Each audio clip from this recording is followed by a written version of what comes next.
Hello and welcome to day 30, the last day of our 30 days of yoga challenge. So really well done for making it all the way through to this point, last day of the challenge. So remember, it doesn't have to be the last day of your yoga practice. You can take it all the way back round again. You've got enough short sequences to just keep going on, or I do have some other sequences, some a little bit longer, within my YouTube channel. So there's definitely something to keep you going and to not lose this momentum that you've built up. So today really is just an opportunity to be proud of yourself. I'm proud of you. Be proud of yourself for this achievement, for this commitment, and for just getting moving and letting every day, and letting yoga into your life, letting it be a part of your everyday life. And once you once you get used to it, it just becomes something that you do every day to make yourself feel good. So our last practice together in this challenge anyway, and we'll just start with a seated sun breath.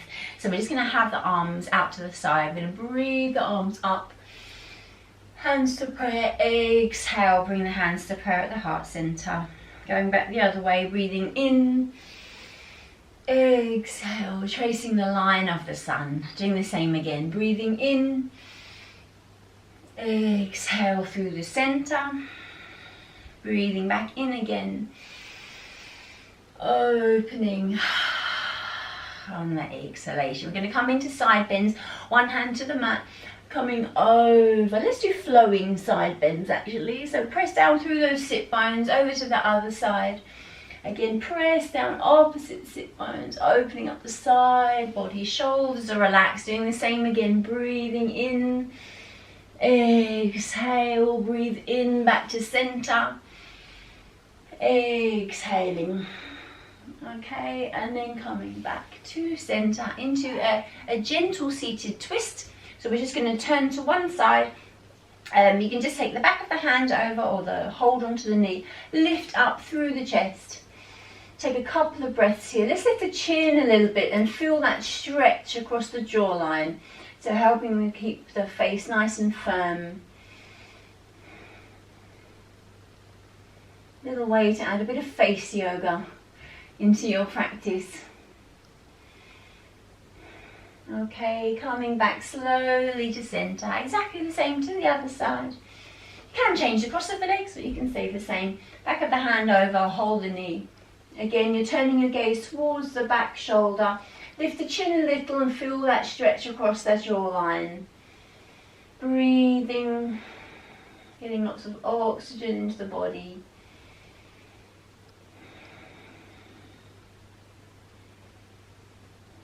Okay, and then coming slowly back to the center. Okay, we're just going to do a seated cat-cow today. Spinal flex, this is called. So hands onto the knees. With the exhalation, just drop the chin towards the chest. Open up the back of the body. As you breathe in, open up the chest, shoulders away from the ears. Doing the same again, breathing. So we're just warming up the spine. Chin towards the chest, stretch the back of the neck as well. Breathing in, expansive, opening across the heart space. Let's do this 2 more times. So spinal flex, like a seated cat-cow. Same kind of movement of the spine. Again, opening, closing. Okay, come back to center. A little bit of Sufi grinding. So we're just going to take circles around. We're going to do it 3 times one way. So breathing in as you come forward, breathing out, opening the back body. You can feel this creating flexibility around the rib cage, and also releasing any holding tension around the low back. Exactly the same to the other side. So breathing in as you come forward, breathing out around the back. Breathing in, exhale. It can be hard to isolate in the beginning. We might naturally find it easy last time breathing in, but you just kind of persevere, and it becomes a little easier to get that flexibility and that rotation and isolation. Okay, and then back to center. We're going to come up now to gate pose, Parigasana. Move this a little. So you're onto kind of like high kneeling. You're going to take one leg out to the side, kind of like a side bend. You're either going to have the foot facing forward, so this is what I will do because my knee doesn't like this feeling. But if your knee is totally fine pointing the toes away, then point the toes away. We just have one hand resting onto the leg. Bring the other arm up and over to the side. So we're not turning down, we're keeping nice and open. Gaze can be up, we can just keep the gaze forward, see whatever feels comfortable. And breathe. Breathe. Practice. Repeat. Breathing. Okay. Breathing. The focus on the breath just reminds you to slow down. A good way to control emotions. Come back to center. We're going to come into Vashisthasana. So this is your side plank. I'm going to give you two options. So you can keep the hand here. Hand can come up or can come over. If you're feeling a little bit stronger, you can either stack the feet or you can have one in front of the other. I can have one in front of the other. Actually, let me move this under here a little bit. So you want to make sure that your kind of wrist is just under the shoulder, so nice and stacked. We'll just take a couple of breaths here. Again, you can be here, here, or over. So whichever feels better. Lift up through those hips, really strong through the hand, and breathing. We'll just take another breath here. Okay, good. Oh, a bit shaking here from me. Okay, and then bringing the hand down, the knee down if it was lifted, and then coming back up. And we're going to do exactly the same. Always a challenge, always a challenging one. It's quite strong, Vashisthasana. You might find it easy. I always find it quite strong. Arm out, leg out to the side. That's for 30 days for you. Leg out to the side, foot facing forwards or away, depending on what's comfortable on your knee. One hand to the leg, bringing the other arm up and over. And again, keep that shoulder, that hip open, not getting into the back.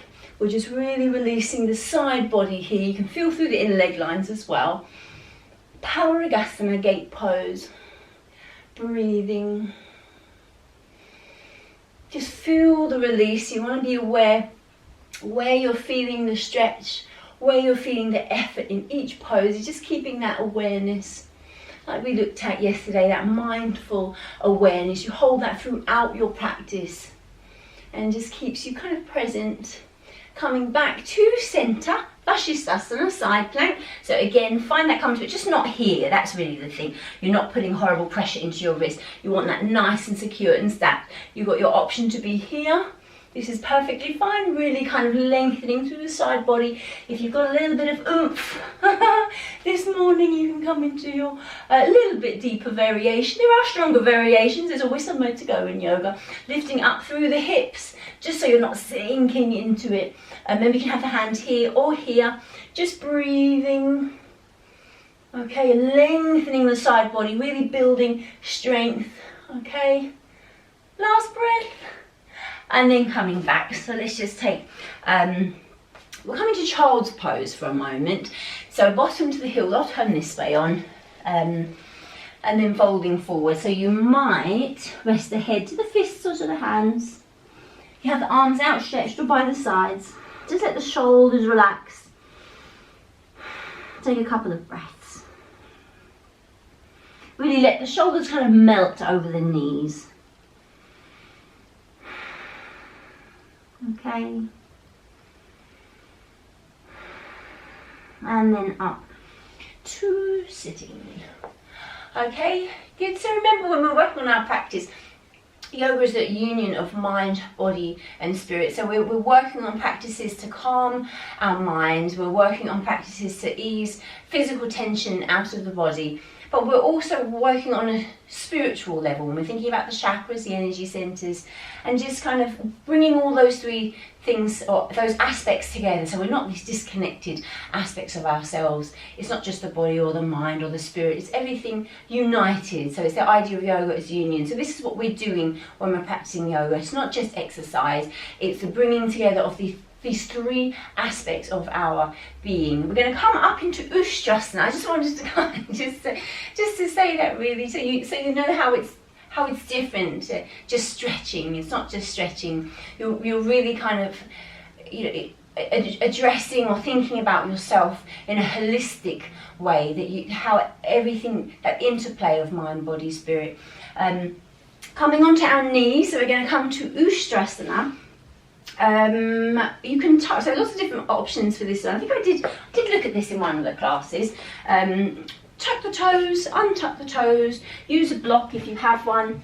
So you can take the block to the heels, make it a little bit more accessible, whichever you need. Or you can just kind of have the hands kind of supported here. You don't want to hurt your back. If there's any back issues, this is quite a strong one, especially if you're kind of not that comfortable with back bend. So you might just support yourself here. Okay, so maybe the gaze is up, maybe the gaze is forward. So I'm pressing my hips forward, so I'm not sitting back into it. You might be here. You might take, so if you're using a block, obviously it's less distance to reach, then you might have, or you could put a couple of cushions if you prefer. Hands to the block, again, don't strain the neck, maybe gaze is forward, maybe gaze is up, and I'm pressing my hips forward. Again, you might reach the heels. If you can reach the heels, try to press the hips forward. I'm not going to turn my head now because I'm in a funny position, so I might take the gaze forwards or up. And if you can comfortably reach with the toes untucked, then you can find this position, press the hips forward as much as you can, and again hold a comfortable position for the head, the neck, and just taking a couple of breaths here. So whichever position you choose, I know there's a lot of options, but it's important to find what's right for your body. Okay, Ustrasana, camel pose, and then just coming up. So pretty strong opening for the back. It looks really simple, but when you're doing it, it's quite strong. And I find it very strong for my neck. So I always kind of have to come out, make sure I hold a nice position. Again, you're going to feel this now as we come forward. Actually how intense, unless you're really flexible through the back, it's quite a big stretch for the back. So we only have to hold for a couple of breaths and then come down and release. Okay, let the head, the neck relax. Chin towards the chest.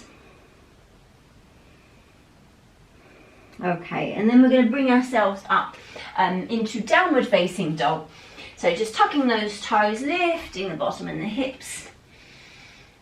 Our last downward facing dog, or our 30 days of yoga challenge. Hopefully you've grown to love downward facing dog now. It may have, if you were new to yoga especially, it may have been a challenging posture. And then from downward facing dog, we're going to have a go. Quite a challenging pose, or I think it's quite a challenging pose. Come back to Karasana, wild thing. You're going to take your right leg out behind. You're going to bend the heel towards the bottom. So we've had a look at a position like this before. But what you're going to do is you're going to swivel on the foot. So the foot that's down, you're going to swivel kind of towards the side, and we're going to open. So we're going to take that the foot that's in the air down. You're going to extend this leg out. You might find, and we're opening ourselves out like this. You might find you're kind of a little bit more to the side. It's quite challenging opening through as a back bend. So the front leg is extended, the back leg is supporting you, and you're just opening yourself up. Okay, wild thing. So bring the bottom down, mindful of the spine, to turn back round into your downward facing dog. Okay. If you're unsure of what we just did, press pause, rewind, come back again, have a look. I do think this is quite a challenging kind of movement to come into. If we're trying on the left side, so left leg comes out, heel towards the bottom, you're just swiveling on the foot that's down, so opening back, find the foot to the floor, other foot to the floor, front leg extends, and then opening into wild thing, Karasana. Okay, breathing, and then coming back, so drop the bottom, kind to the spine, so make sure you're not twisting, come back to downward facing dog. Okay, and breathing. So we try that again. We'll try that again together in case you weren't sure the first time. We're going to take the right leg out, then the heel towards the bottom, open that hip, swiveling on that front foot, find the right foot to the mat, front foot extends, and then opening out. Okay, it doesn't matter if it's a little bit more sideways. Drop the bottom, swivel, so protect the low back, come back to downward facing dog. And that's got all ruffled. Okay, and then exactly the same to the other side. Left leg out behind, heel towards the bottom, open that hip, swivel on the right foot, back foot drops, extend the front foot and open out. Kamatkarasana. Okay, drop the hip, drop the bottom, turn back, downward facing dog, and then you're going to bring the knees down and we're going to lower ourselves down. We're going to come through into cobra, keep the elbows hugging in, through into cobra, move back into child's pose and take a couple of breaths here.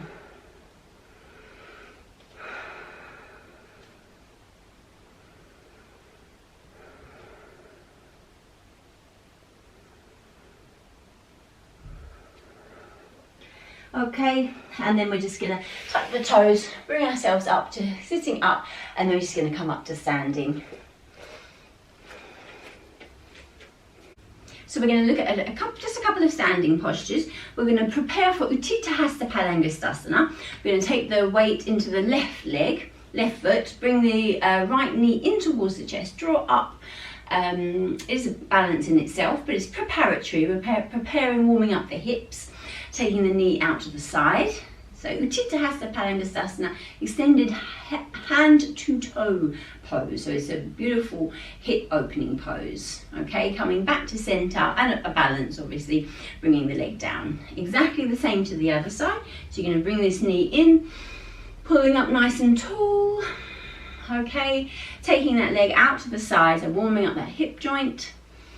Coming back to center.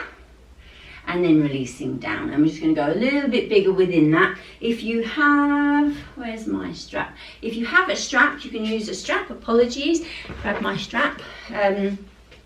So we are, you have the possibility to take hold of the big toe and then extend into the pose from here.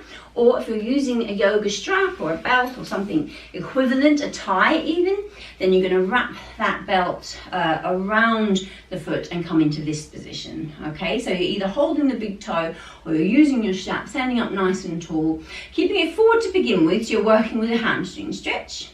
And then you're coming out to the side, okay? So you're taking the other arm possibly out, possibly to the hip. Try not to lean over, so the leg can get a little bit heavy when you're using the strap. If you're holding the toe, if you can't straighten the leg, have a slight bend, okay? So if you prefer to use or you don't have a strap, you can always hold the toe but have a slight bend. Coming back to center. And then releasing. Okay, exactly the same to the other side. So you can use the strap or you can just hold the toe. Find the hole, so your yogi toe lock, 2 fingers around the big toe, standing up nice and tall. Remember, you've got the strap as an option. Opening out, so beautiful big hamstring stretch here. Maybe the arms out to the side. Breathing, find your drishti, so that focal point, coming out to the side. So trying to stay upright if you can, just so you're not kind of leaning one way or the other. Pulling up, okay, good. And then back to center, and then bending in and releasing. Okay, so we're just going to counterpose into Uttanasana. So let's just have the hands to the hips for the moment. Hinge from the hips, let yourself hang down.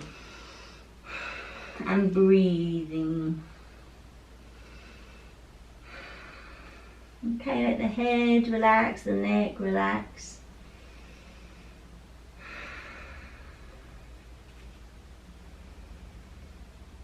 And find that comfortable position, rocking into the heels, rocking gently into the balls of the feet. And feel that stretch up the back of the legs. And then we'll just take the hands to the hips. We'll come up nice and slowly. And we're going to come down again through our squat. So it should definitely be used. I don't know how many squats we've done over the 30 days. If you just have your hands together in prayer, knees tracking over toes and coming down into your last malasana garland pose of our 30-day challenge. Okay, so just taking a moment, draw up Mula Bandha, locking the energy into the body, and just take a moment. Okay, and then coming down to sitting, and we're just going to close with Torasana, so kind of star pose. So instead of Baddha Konasana, when we've got our heels in towards our body, Torasana is a little bit more of a diamond shape, and you've got, well actually I'm going to offer you a variation actually. I'm going to offer you a couple of possibilities here. So Torasana is one variation, another is a variation of Kurmasana, which is turtle pose. So it depends on your arm placement. You've got the possibility to hold around the feet. If you have the elbows out and folding forwards, this is Torasana. So find what feels comfortable in your body. So if you imagine the shape, if you were looking from above, the shape it would make with the knees and the elbows, that would be your star shape. If you want to play with it a little, bring the arms underneath, if it's available, then you can play with this here, and then you've got the hands around the feet, okay? So find what feels good for you. And folding into it, doesn't matter if you're not too deep into it. You might be here, you might just be folding forwards a little, and that's absolutely fine. Working around the hips, we're stretching the spine as well. So find what feels comfortable and let yourself relax.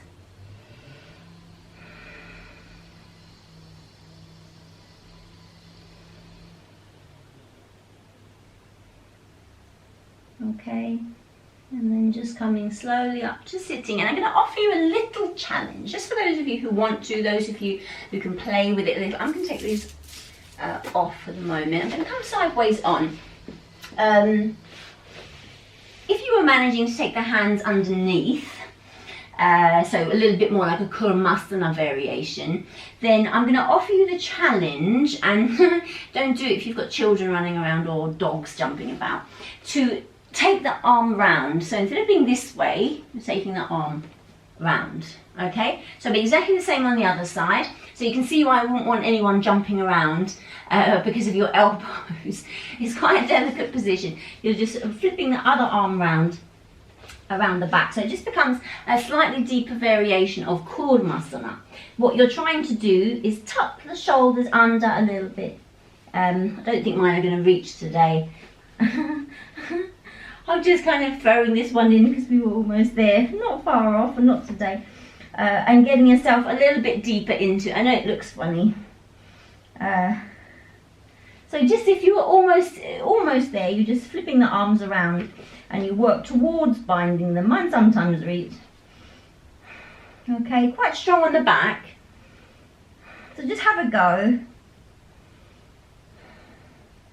Okay, strong on the back, strong on the legs, and then when you want to come out, you want to go to the side a little bit, flip that arm out. You might, if you've got your partner or someone, another adult present, maybe get them to give you a hand, flip the other arm round, and then just release and come up to sitting up. So don't worry if it wasn't accessible, don't worry, I just thought that'd be a fun one to throw in. Okay, so we're going to want to have a little bit of a twist. So just take, if you have a half lotus, come to half lotus, or just come to cross-legged, and let's just take a little bit of a twist. It's quite strong on the back. Kurmasana. Okay, lift up, so don't sort of sag into it. Lift up through the chest. Okay, come back to center. Change the cross, so either the cross of the leg or coming into half lotus and over to the other side. So again, it's an open twist, no restriction. You should be able to breathe quite fully. Nice release for the low back. So I did some quite strong heart openers today, not necessarily intentionally, just kind of wanted to bring in a couple of different poses. Wild thing again, that's quite a strong back bend, but there's always ways to approach postures without having to do the full pose. So this is the whole point. Your practice doesn't have to be perfect. You don't have to first come up into shoulder stand or wild thing or whatever it is. It's about connecting with your body, learning what your body is able to do, not judging that, but just practicing, progressing, and just feeling good. More importantly than getting into this pose, that pose, is just rolling out your mat, doing your thing, however that looks like. Okay, so really well done. I've loved going through this challenge with you. I hope you have enjoyed it.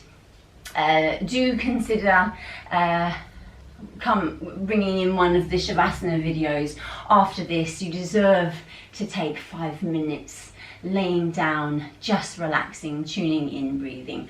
So we'll just close this practice together. We'll bring our hands to prayer at the heart center. Let the shoulders relax, sitting up nice and tall. Breathing. Okay, we're just going to bring the thumbs to the brow center. Open mind. Bring the thumbs to the heart center. Open heart. Again, thank you again for joining me today for the 30 days as well. Namaste.